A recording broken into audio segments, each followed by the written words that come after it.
تزيد بيتشفط كميات اكبر من الميه وشايله معاها النيوتريشن.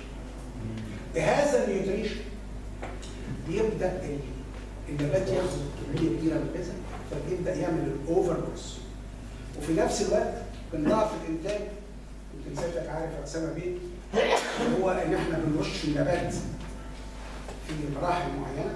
دايما ورقه النبات النتح فيها دايما مش عمر ما ربنا عملها من فوق، عملها من تحت رحمه بالعالمين. اذروايز استهلاك الميه هيبقى عالي.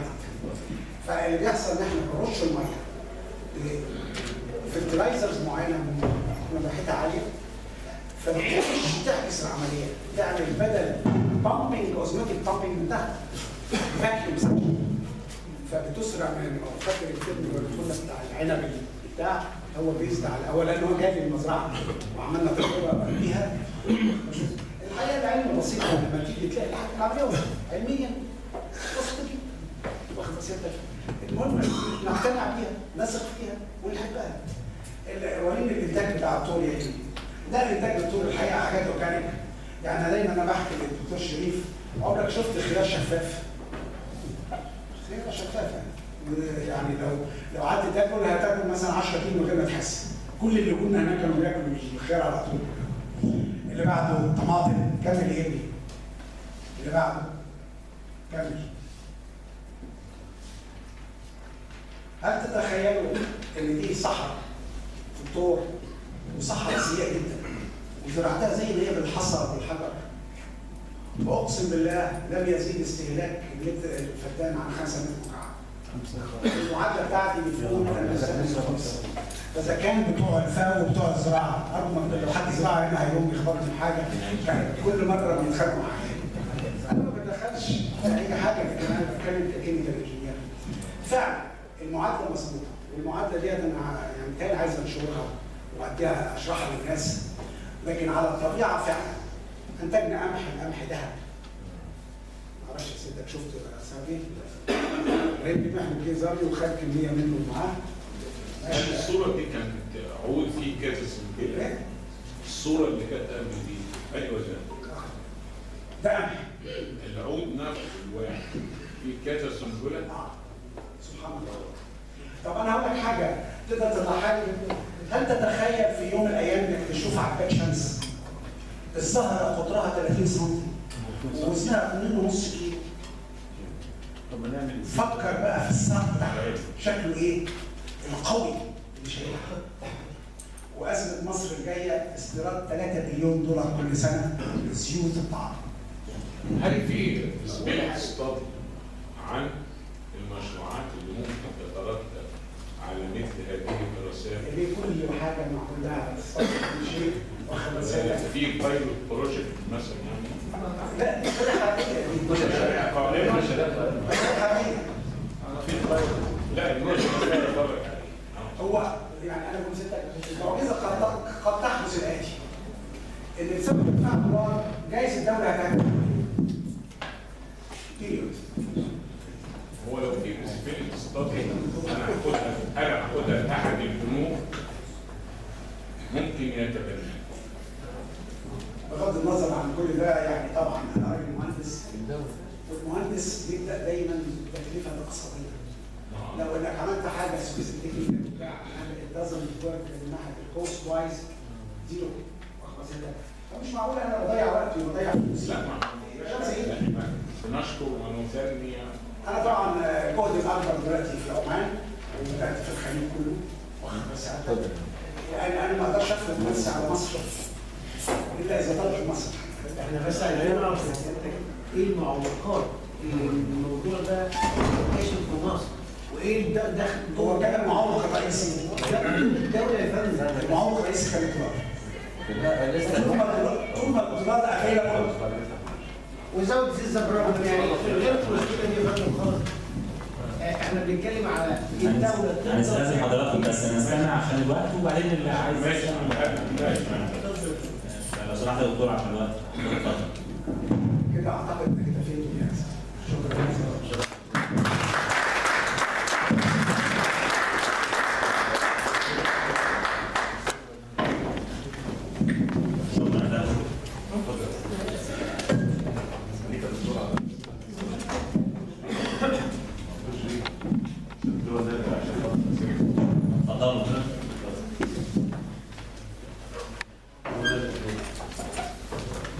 اللي هو نادر هو نادر هو مرتبط بميعاد القطر، يعني هو جانا من اسكندريه اللي هي التعقيب عليه.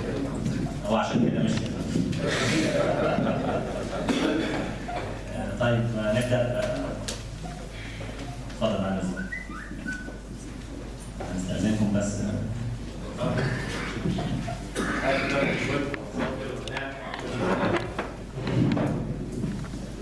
الكلام اللي قاله هو نادر تحديدا كلام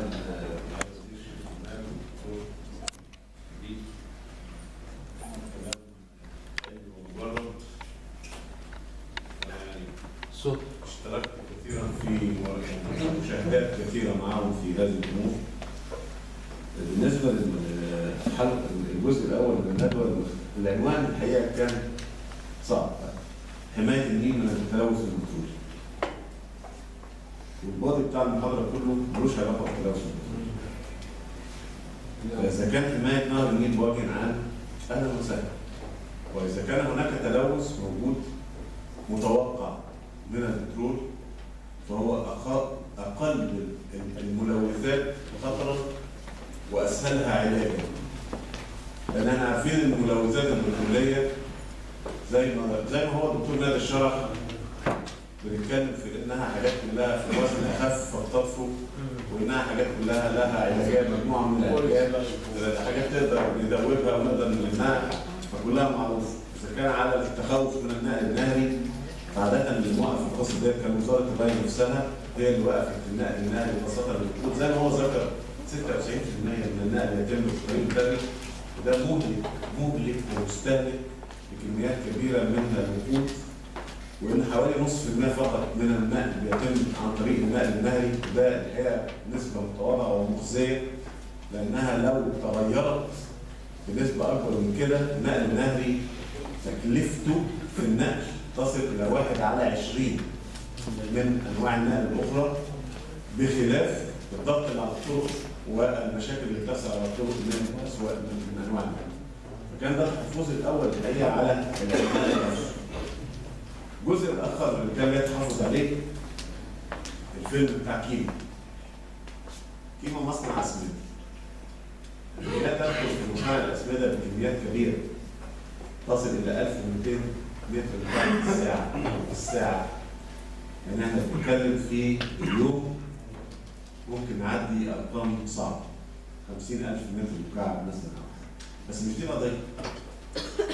القضية أنت بتاخد مية نيل، ولأن الدنيا كانت عندنا برحة، فأنت بتشتغل بحاجة اسمها وان ثرو سيستم. أنت بتاخد المية تبرد بيها وترجع تدلقها. في هذا التبريد، يعني كميات المياه الكبيرة المستخدمة في صناعة الأسمدة هي بتستخدم في التبريد فقط، فلا توجد ملوثات، باستثناء بعض الكيماويات اللي داخله في معالجه مياه التبريد نفسها نتيجه تزايد كميه الاملاح قلبها من الناتج عن عمليه البخر اللي بتصاحب عمليه التبريد. ويمكن مع الدكتور نبيل ابتدينا نحل في هذا الموضوع كذلك، موضوع الزيرو ليكويد ديتشارج، واول حاجه كنا عملناها الدكتور فاكر موضوع ابويل. ثم عملنا مشروع تبنينا داخل قطاع البترول، مشروع اتعمل في منطقه العمليه في اسكندريه من شركات البترول اللي موجوده في المنطقه كلها. واتبعنا زي ما الدكتور نبيل قال في الجزء بتاع المحاضره بتاعته، بدل ما تشتغل ابفرونت، بدل ما تشتغل داون ستريم اشتغل اب ستريم. يعني بدل ما تدور على الاملاح في الاخر وتبتدي تشوف الملوثات فين، لا اشتغل عليها من الاول علشان ما يستناش حاجه في الجزء اللي بيحصل له لو حبيت تتخلص منه، ده لو حبيت تتخلص منه. لكن الاصل فيه ان احنا نعيد استخدامه اكثر من مره لغايه ما يوصل عند نقطه اسمها نقطه الفتيج، لازم نتخلص منه ما نقدرش نكمل عليه. فانا برضه عايز اطمن الناس بالذات اهلنا في اسوان، حكايه كيما دي بتفكر عليا ايام ما كان المشروع بتاع اجل اللي بيعمله دمياط، وقبل ما نبتدي المشروع ابتدت الناس تتكلم على السمك اللي مات في البحر. ما كناش لسه عملنا مشروع. يعني كنا لسه في مرحله البناء وبدأوا يطلعوا لنا سمك ميت من فرعيه النيل في دمياط ويقول لك بص المشروع بتاعك قتل السمك. مع ان اليوريا، السماد اليوريا كلنا، ويمكن الحاج موجود معانا، ده احنا كلنا في الفلاحين بنشوف الفلاح في عيبه وماسك كده ماشي بيرش، وبعدين وهو بيعمل كده يروح عامل كده وراكب. المواشي حتى اللي موجوده اوقات تقرقش يوريا. فاليوريا في حد ذاتها غير ملوثه. احنا مش عايزين بس نبتدي نرسم عفاريت على الحيطه وبعد كده ما نعرفش نصرفها. حط منها جزء على العيله. طبعا طبعا. فزي ما بقول لك مش عايزين نبتدي نرسم عفاريت على الحيطه على مصنع كيما، لان هو مش لان مشكله مصنع كيما انا فاهم اللي وراه. المشكله ان في توسعات دلوقتي بتتم في مصنع كيما والاهالي عايزين يعملوا شويه تعيينات، نفس القصه القديمه اللي حصلت معانا في دمياط. فيبتدي الضغط على اداره المصانع ان انت مش هتعين انت المصنع بتاعك ملوث عشان نبتدي نحط عليهم ضغط ويبتدي يحصل قاعده على ترابيزه التفاوض ونشوف مين عايز ايه ونبتدي نعمل القصص دي. فارجو لو سمحت بس خلينا نستمع. انا عارف انا بتكلم على ايه، انا كنت رئيس شركه سمات. فالاحمال العاليه انا عارف انا بتكلم على ايه. انا بتكلم على ميه التبريد لما تعالج في الار ستريم ما يبقاش فيها حاجه خالص في الداون ستريم. فانا فاهم انا بتكلم على ايه. فارجو ان احنا يعني ما نحاولش نضخم في المواضيع خاصه في الصناعه، لان احنا محتاجين شيء من التوازن ما بين متطلبات حياتنا اليوميه والحفاظ على البيئه. مش عايزين حد يضغط على حد، وعشان كده دايما بنتكلم على السستينابيلتي. ويمكن احد التحديات اللي بنواجهها دلوقتي ازاي الانجينيرنج سوليوشن زي ما الدكتور نبيل كان بيتكلم من شويه تحل لك هذه المشاكل عن طريق العلاج. مفيش حاجه في الدنيا تقدر تخاف منها طالما لها علاج. فاذا كان العلاج موجود ما نقعدش نضخم في المواضيع اللي بهذا المنظر. الجزء الثالث بقى بتاع المواضيع اللي الدكتور نبيل شرحها بايجاز، انا بعتقد ان هو شرحها بايجاز، وتحتاج الى فعلا رحلات للمتخصصين ان هم يطلعوا يشوفوا، لان يمكن حضرتك بتتكلم تقول في دراسات جدوى ولا مفيش. يعني لما يقول لك ان هو بيصرف مثلا على محطه الميه اللي موجوده في شرم الشيخ قد ايه في شهر دكتور؟ 30,000 جنيه؟ 60,000 مثلا. ده بواقع 2000 جنيه في اليوم على كام متر مكعب؟ 350 متر. 2000 جنيه يعني متر 6 جنيه. النهارده المصانع لا بتاعت لا لا مش على الميه بس، على الزراعه. لا على الميه، لا على الميه. على الصوب الميه بتتكلم حوالي 2 جنيه. متر الميه ب 2 جنيه. النهارده الدوله بتبيع متر الميه للاغراض الصناعيه للكومباوندز والاغراض الصناعيه ما بين 5 ل 6 جنيه. فانت بتتكلم على تكلفه اقتصاديه تخليك تقدر تقدم على مثل هذا النوع من المشروعات اذا كنت بتفكر فيها من وجهه النظر الاقتصاديه البحته. لكن اذا كانت تمثل لك امن قومي فلا مجال للتفكير في الاقتصاد. دي امور لازم نضعها دايما نصب اعيننا انما نتحدث عن المشروعات الجديده. لما بنتكلم على ميه نيل، انت النهارده بتوصلك 55، انا مش مع الدكتور ان هم بكره هيبقوا 40، لا هيبقوا 60 وهيبقوا 70، مش هي دي القضيه. المهم انت بتستخدمهم في ايه؟ هل تحسن استخدام مياه النيل اللي بتاخدها ولا ما تستخدمهاش؟ الملوثات التي تلقى في النيل بعيدا عن اي حاجه ثانيه بقى، بص على محطات الكهرباء وهي بترمي غسيل التربينات في النيل. بص على مصانع السكر وهي بترمي المولاس في النيل. بص على الزباله والحيوانات النافقه وهي بترمى في النيل. بص على الناس اللي قاعده بتغسل حلل وبترمي صابون في النيل. دي كلها ملوثات محتاج ان يعاد النظر في القوانين التي تحافظ على النيل، بس مش ان انا اعرض الناس لعقوبات، لا ان انا اوصل له البديل عشان انا مش ساكنها. انا بدل ما اقول له بقى هترمي في النيل هسكنك، لا انا هوصل لك نقطه ميه لغايه الحته الفلانيه ووراها محطه معالجه. ويمكن برضه الدكتور نبيل في حاجه ما قالهاش وهو شغال فيها دلوقتي نهفتن عليه. في 3 مصارف هو شغال فيهم في معالجتهم، بيشتغل عليهم على محطات متتابعه كل قد ايه؟ كل كام كيلو؟ كل 5 كيلو؟ لا كل 2 كيلو. كل 2 كيلو. بحيث ان هو ما يخليش فيه يحصل تسريب للتلوث لمصادر النيل. فالقصص دي كلها هي دي الحاجات اللي احنا محتاجين نشتغل عليها للحفاظ على الثروات بتاعتنا ولتطبيق كل ما يقوم به البحث العلمي. كلمه تكنولوجي يعني ايه؟ يعني التطبيق العلمي للابحاث والافكار. ده اللي احنا محتاجين نعمله ومحتاجين نتبناه.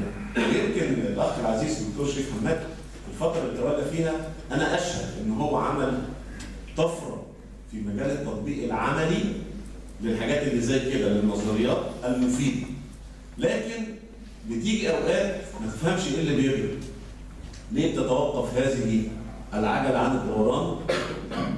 علما بان كل الناس يعني الواحد يحسبهم اللي قائمين على الامر، الواحد يحسبهم ان هم كلهم وطنيين، لكن ايه اللي بيدخلهم في غيبوبه البعد عن الحلول الوطنيه ودايما اللجوء للحل الغالي الاجنبي المستورد؟ قصه محتاجه 50 اجابه. فلسفه الداخل القومي قصه محتاجه يعني دراسات وحاجات، ويمكن الدكتور عصام يقدر يعني يفيدنا في هذا شويه. نتمنى الدكتور عصام. شكرا جزيلا.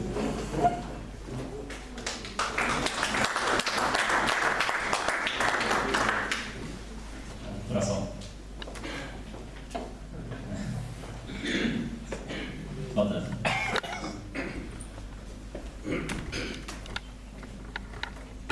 بسم الله الرحمن الرحيم.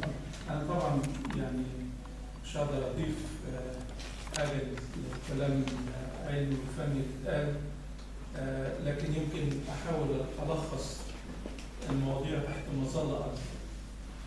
أول حاجة إنه أي موضوع وطني هام لازم يبقى فيه مشاركة ما بين المجتمع المدني والقطاع الحكومي. دي في الحقيقة ناقصة شوية. أنا عندي تجربة لما كنت في الوزارة وبعد زيارتي لسيناء في 23/4/2011 يعني بعد تولي الوزارة كم أسبوع، ورجعنا عملنا هيئة تنمية سيناء في أول مجلس وزراء، وقعدنا نشتغل ونعمل، ما طلعش كتير. بعد ما خرجت في مكتبي وبالتعاون مع بعض الجمعيات الأهلية أو الناس اللي مهتمين بالموضوع، طلعنا ب6 ورقات عن تصور. قلت لهم أنا كان نفسي يكون عندي ال6 ورقات دول وأنا في مكتبي. إذا المجتمع المدني اللي هو بيطلق عليه في الحقيقة مستودعات الفكر، المجتمع المدني النشط يعني. فإذا التعاون بين الاثنين، أي موضوع هام له 3 محاور، والمجتمع المدني بالتأكيد يقدر يفيد فيهم جدا. المجتمع المدني النشط أو النهضوي. أول حاجة المحور الأول وهو التنمية، أي رشادة المستخدم، لأن في الآخر خالص الإنسان هو المستفيد من الخدمات. فمحور تنوير، أي لو فضل كل شيء على ما هو، بس يبقى في حالة من حالات التنوير زي ما السيد الوزير أسامة قال إنه الناس قال له استخدامها للأصول، وبالذات إذا كانت أصول هامة زي نقل النيل. يبقى المحور الأولاني التنوير، وده مؤسسات المجتمع المدني بيبقى لها الدور الأكبر فيه. المحور الثاني هو محور الإدارة، أن تدير الموجودة. لسه ما اتكلمتش على الجانب الهام قوي اللي أنا هتكلم عليه. المحور الثاني وهو الإدارة، كيف ندير الأصول، إدارة الأصول اللي هو موجود. وفي إدارة الأصول في الحقيقة تحت ضغط، هو أول حاجة إنك تفعل الموجود قبل ما تضيف جديد، تفعل الموجود على قدر المستطاع. ودي برضه يمكن بيبقى دور كبير فيها الحكومة، لأن بيبقى داخل فيها قوانين وغيره، لكن فكر القطاع المدني يقدر يفيد فيه. المحور الثالث لحل الشكوى هو البحث العلمي. البحث العلمي هو اللي يقدر يعمل نقلة نوعية. يعني أنا الأول اتكلمت على ناس عندها وعي متنورة، لأن أنا معلش أنا بقوله لأن طبعا الزملاء عارفين أنا دايما بقول إن المشروع القومي الأهم هو المشروع التنويري. المشروع التنويري دي هامة جدا، تمام؟ يبقى الناس تبقى متنورة على أهمية اللي احنا بنعمله، ثم حسن الإدارة، ثم بعد كده البحث العلمي اللي يقدر ينقل نقلات نوعية زي ما سمعنا من الدكتور شريف والدكتور نبيل. البحث العلمي التغير يمكن في المحاصل انه R&D Research and Development